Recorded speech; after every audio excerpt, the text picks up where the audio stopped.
తిరుపతి జిల్లా చంద్రగిరిలో గజరాజులు బీభత్సం సృష్టించాయి. 3 రోజులుగా భీమవరం, ఎల్లంపల్లి గ్రామాల్లో ఏనుగుల గుంపు తిష్ట వేసి హల్చల్ చేస్తోంది. రైతులకు కంటి మీద కురుకు లేకుండా చేస్తున్నాయి. 13 ఏనుగుల గుంపు దాడిలో వరి పంట పూర్తిగా ధ్వంసమైంది. 5 ఎకరాల్లో సాగు చేసిన రైతు మునికృష్ణయ్యకు ఏనుగుల దాడిలో భారీ నష్టం వాటిల్లింది. 2 లక్షల అప్పు చేసి పంట సాగు చేస్తే చేతికొచ్చిన సమయంలో పంట నాశనమైందని రైతు ఆవేదన వ్యక్తం చేశారు.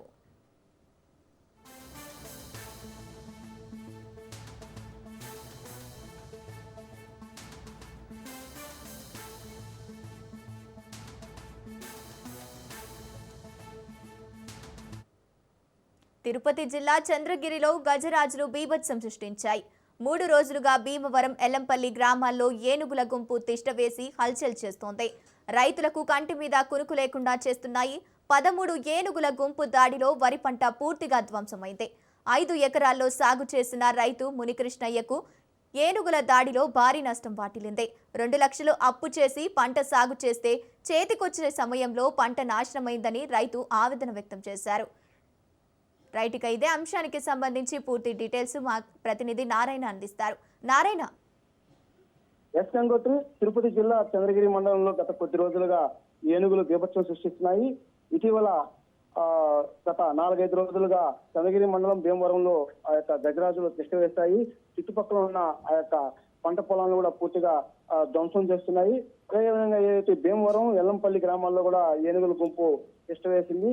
ఈ క్రమంలోనే నిన్న రాత్రి మునికృష్ణయ్య అనే రైతుకు సంబంధించిన 5 ఎకరాల పొలంలో వరి పంట వేస్తుంటే ఆ వరి పంటను కూడా పూర్తిగా ధ్వంసం చేసేస్తాయి. అదేవిధంగా 2 లక్షల రూపాయలు అప్పు చేసి ఆ యొక్క పంటను సాగు చేస్తున్నారు. ఈ క్రమంలోనే చేతికి వచ్చిన పంట కూడా పూర్తిగా ధ్వంసం అయిపోయింది. అయితే తరచూ ఈ యొక్క ఏనుగుల దాడులతో రైతులు కూడా తీసుకెళ్లిపోతున్నారు. మరోవైపు ఈ యొక్క శేషాచలం అటవీ ప్రాంతానికి సమీపంలో ఈ యొక్క పంట పొలాలు ఉండడంతో ఎక్కువగా ఈ యొక్క ఏనుగుల సంచారం కూడా ఎక్కువగా ఉంది. మరోవైపు ఈ యొక్క ఏనుగుల నుంచి రక్షణ కల్పించేలా కూడా సన్నకాలు ఏర్పాటు చేయాలని చెప్పి కూడా గతంలో కూడా రైతులు కోరడం జరిగింది. అదేవిధంగా ఏదైతే ఈ సోలార్ ఫెన్సింగ్ కూడా వేయాలని చెప్పి కూడా వాళ్ళు డిమాండ్ గట్టిగా వినిపిస్తున్నారు. మరోవైపు అటవీ శాఖ అధికారులు ఆ యొక్క పనులు కూడా నామమాత్రంగా జరుగుతుండడంతో పూర్తిగా జరగకపోవడంతో ఈ యొక్క ఏనుగులు తరచూ ఈ యొక్క పంట పొలాల్లో చొరబడి దాడులకు తెగబడుతున్నాయి. మరోవైపు ఈ యొక్క గజరాజులను ఎదుర్కోలేక రైతులు తీవ్ర ఇబ్బందులు పడుతున్నారు. రాత్రి వేళల్లో కూడా ఆ యొక్క పంట పొలాల్లో ఒంటరిగా కూడా నిద్ర చేయొచ్చని చెప్పి కూడా అధికారులు హెచ్చరిస్తున్నారు.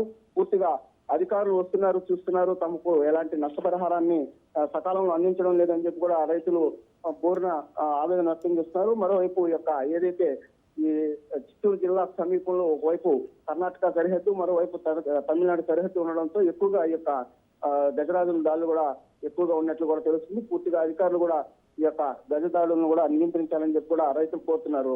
Gangotri. Right, thank you Narayana.